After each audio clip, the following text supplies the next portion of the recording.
जरूरी सूचना है आप सभी स्टूडेंट्स के लिए, स्टडी फॉर सिविल सर्विसेज का Android app Google play store में आ चुका है, उसको प्लीज तुरंत इंस्टॉल कर लीजिए।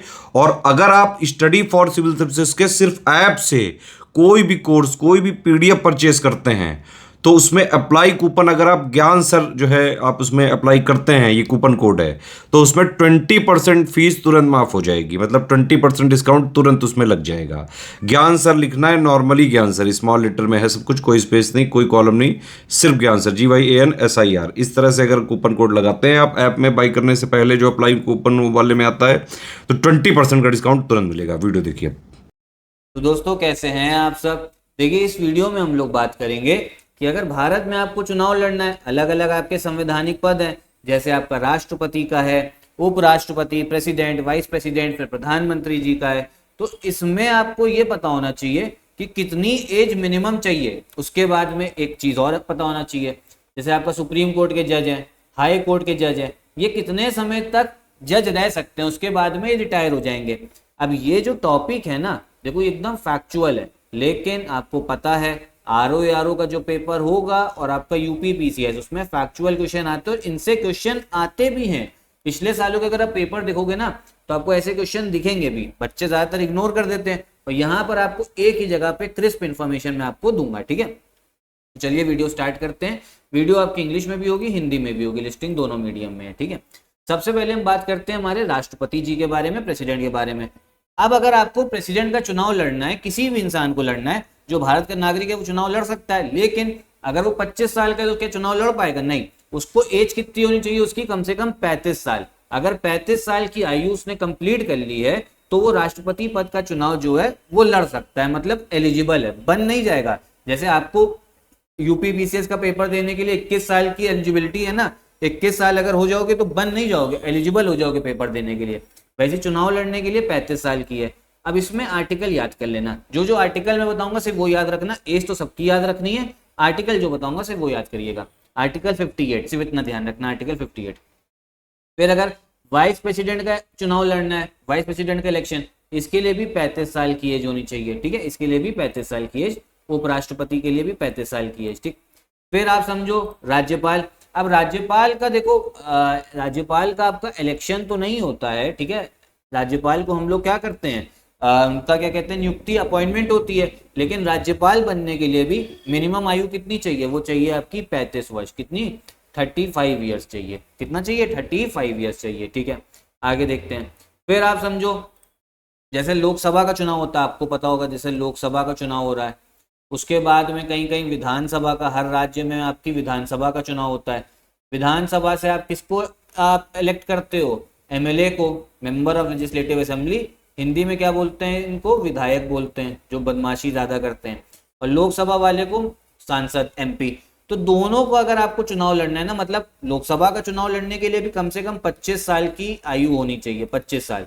और विधानसभा का चुनाव लड़ने के लिए भी कितनी होनी चाहिए? 25 साल होनी चाहिए। ठीक है, ये चीज को ध्यान रखिएगा। तो अगर हम देखें, अगर लोकसभा का चुनाव लड़ना है तो 25 साल, और अगर आपको MLA का चुनाव लड़ना है, मतलब विधायक का, तो इसके लिए भी कितनी एज होनी चाहिए? 25 साल होनी चाहिए। ठीक है, लोकसभा के लिए 25 वर्ष और आपका विधायक के लिए भी न्यूनतम आयु 25 वर्ष चाहिए। अब इसमें आर्टिकल जो है आप लोग लोकसभा वाला याद कर लो, आर्टिकल 84B में आता है। ठीक है, आर्टिकल 84 भी याद रखोगे तो भी चलेगा। राष्ट्रपति वाला आर्टिकल याद कर लेना 58, और लोकसभा वाला 84, इससे क्वेश्चन आता है। एज तो सबकी याद रखनी है, तो राष्ट्रपति के लिए 35 साल, वाइस प्रेसिडेंट, उपराष्ट्रपति के लिए भी 35 साल। ठीक है, राज्यपाल के लिए भी इतनी, फिर आपका सांसद और विधायक के लिए 25-25 साल। ठीक है, फिर आगे देखते हैं, अगर आपको राज्यसभा का चुनाव लड़ना है। अब देखो आपको पता होगा कि भैया हमारे संसद में, अगर हम संसद की बात करें तो 2 सदन है, एक लोकसभा है, एक राज्यसभा है। लोकसभा का चुनाव लड़ने के लिए कितनी एज चाहिए? लोकसभा का चुनाव लड़ने के लिए आपको एज होनी चाहिए 25 साल की।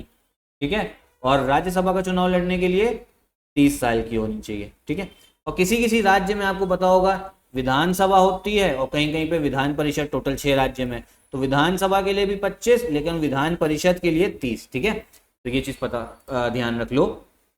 अगर बात करें राज्यसभा का अगर चुनाव लड़ना है तो उसके लिए 30 साल, और MLC जो आपका विधान परिषद का चुनाव होता है, मेंबर ऑफ लेजिस्लेटिव काउंसिल का, इसके लिए भी 30 साल चाहिए होता है, ये इंपॉर्टेंट है। ठीक है, राज्यसभा के लिए 30 साल और आपका एमएलसी के रूप में चुनाव के लिए न्यूनतम आयु जो है वो भी कितनी होनी चाहिए, 30 वर्ष होनी चाहिए। ठीक है, आगे देखते हैं।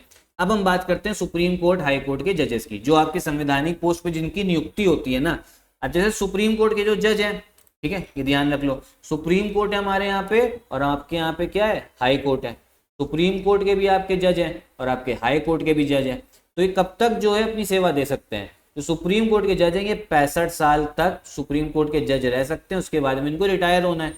और हाई कोर्ट के जज थोड़ा छोटा है ना सुप्रीम कोर्ट से, तो इनका 62 साल रखा हुआ है, ऐसे याद कर लो। यहाँ फंस जाओगे, एग्जाम में हाई कोर्ट वाला आता है तो ऑप्शन में ना 65 साल भी दे रखा होता है, तो इंसान यहाँ पे बच्चा जो है फंस जाता है, कहता है यार ये तो 65 ही होना चाहिए था, तो लेकिन हाई कोर्ट की कितनी है, हाई कोर्ट के जजों की है आपकी 62 साल है। ठीक है, आ जाओ जरा हम देखते हैं सुप्रीम कोर्ट के जज की कितनी बताई, 65 ईयर्स। ठीक, और हाई कोर्ट के जज की देखो ये हो गई आपकी 62 ईयर्स। ठीक है, सुप्रीम कोर्ट के जज की 65 और हाई कोर्ट के जज उच्च न्यायालय के न्यायाधीश की 62 वर्ष। ठीक है, आर्टिकल इसमें सुप्रीम कोर्ट वाला याद कर लेना, 124(2) के तहत ये आपका दे रखा है। ठीक है, कि मैक्सिमम एज लिमिट कितनी। फिर यूपीएससी का आपका होता है यूनियन कमीशन जो है, यूपीएससी संघ लोक सेवा आयोग, यूनियन पब्लिक सर्विस कमीशन, जो आईएएस वाला पेपर कंडक्ट कराता है, उनके भी अगर सदस्य हैं तो उसके लिए भी कितनी एज चाहिए, 65 साल चाहिए। कितनी, 65 साल। ठीक है, संघ आयोग के अध्यक्ष के रूप में नियुक्ति के लिए ऊपरी आयु सीमा 65, मतलब 65 में मिल नहीं रही है नियुक्ति, नियुक्ति मान लो 60 में हो गई, लेकिन 65 साल तक ही रहेंगे, उसके बाद रिटायर होना है।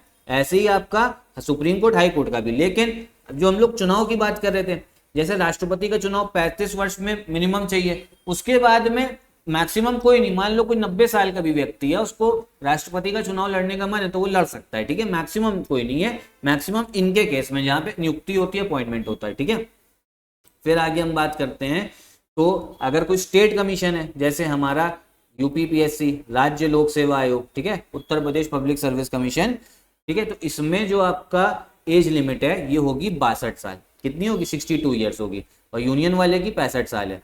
तो ऐसे ध्यान रख लो, सुप्रीम कोर्ट और जो यूपीएससी है उनकी 65 साल मैक्सिमम, उसके बाद रिटायर होना है, और हाई कोर्ट और जो राज्य का लोक सेवा आयोग है उनकी 62 साल, याद रखना। ठीक है, तो 65 और राज्य के वाले की कितनी, 62 हो गई, राज्य लोक सेवा आयोग। ठीक है, इंपॉर्टेंट है, यहाँ पर मैं आपको दे रहा हूँ, सुप्रीम कोर्ट और यूपीएससी की 65 साल मैक्सिमम, और हाई कोर्ट और जो आपका स्टेट पब्लिक सर्विस कमीशन होगा ना, राज्य लोक सेवा आयोग, उनकी 62 साल है मैक्सिमम। ठीक है, इसके बाद तो उनको फिर रिटायर होना है। अब एक इंपॉर्टेंट चीज और है, हमारे यहाँ पंचायत भी है, गांव वगैरह में पंचायत का चुनाव होता है, तो उसमें कितनी चाहिए, क्या 25 साल चाहिए, नहीं, उनके लिए सिर्फ 21 साल चाहिए। वोट करने की नहीं मैं बता रहा हूँ, चुनाव लड़ने के लिए 21 साल। और जो नगर निगम म्यूनिसिपैलिटी का चुनाव होगा उसमें भी 21 साल ही चाहिए, उसमें भी 21 साल। ठीक है, पंचायत के न्यूनतम आयु 21 वर्ष, और आपकी जो नगर पालिका होगी इसमें भी आपको कितनी चाहिए, 21 वर्ष ही चाहिए। ठीक है, फिर मान लो उसके बाद में कहीं फैक्ट्री में आपको रोजगार करना है, तो ये उसमें कितनी एज होनी चाहिए, 14 साल होनी चाहिए, इंपॉर्टेंट है। ठीक है, और ये कौन से आर्टिकल के तहत आता है, आर्टिकल 24 के तहत। अगर किसी फैक्ट्री में आपको काम करना है तो एज कितनी होनी चाहिए, 14 ईयर्स होनी चाहिए। उसके बाद में अगर वोटर बनना है, तो वोटर बनना है, कहीं वोट डालना है लोकसभा के चुनाव में, विधानसभा के चुनाव में, तो कितनी एज चाहिए, तो 18 साल चाहिए। और ये आर्टिकल भी इंपॉर्टेंट है, आर्टिकल 326 के तहत। ठीक है, आपका मतदाता के रूप में पंजीकरण के न्यूनतम आयु 18 वर्ष 18, और अनुच्छेद 326 ध्यान रखना है। ठीक है, और अगर कारखाने में रोजगार करना है तो कम से कम 14 वर्ष, उसके नीचे नहीं कर सकते। होता तो सब कुछ है, ठीक है, होता तो बहुत बच्चे को लगा देते हैं ये लोग, लेकिन लीगली सही नहीं है, अगर पकड़े गए तो जुर्माना लगेगा। और इन सब मामलों में आप कहोगे कि यहाँ पर भी ऐसा होता नहीं, वो बर्थ सर्टिफिकेट के हिसाब से डेट जो लिखी होती है वो होता है। ठीक है, बहुत लोग करवा लेते हैं बचपने में ही, ठीक है, तो उससे कोई उसको छोड़ो। ठीक है, तो कारखाने के लिए 14 वर्ष आर्टिकल है, आर्टिकल 24 फंडामेंटल राइट्स का पार्ट है, मौलिक अधिकार का। ठीक है, तो इतना ध्यान रखिएगा, इससे क्वेश्चन जो है बन सकते हैं कि भैया कौन जो है कब चुनाव लड़ सकता है और कौन किसकी मैक्सिमम एज जो है कब तक रहती है। इंपॉर्टेंट चीज ये आपकी है। ठीक है, तो यही वीडियो भी खत्म करते हैं।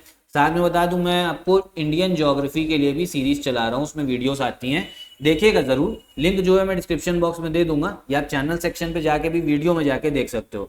वो इंडियन ज्योग्राफी वाले में 2 वीडियो आई हैं अभी, काफी इंपॉर्टेंट है, जितना एग्जाम के लिए रेलिवेंट है ना, सिर्फ मैं उतना ही समझा रहा हूँ आपको, ताकि आपको अच्छे से समझ में आ जाए। यूपी बीसीएस के लिए भी और आरओ के लिए, दोनों एग्जाम के लिए काफी इंपॉर्टेंट है। और हम लोग का पेड ग्रुप भी चल रहा है, RO BEO UP BCS के। अगर आपको ज्वाइन करना है तो इन नंबर पे कॉल करके आप ज्वाइन भी कर सकते हैं। नमस्कार।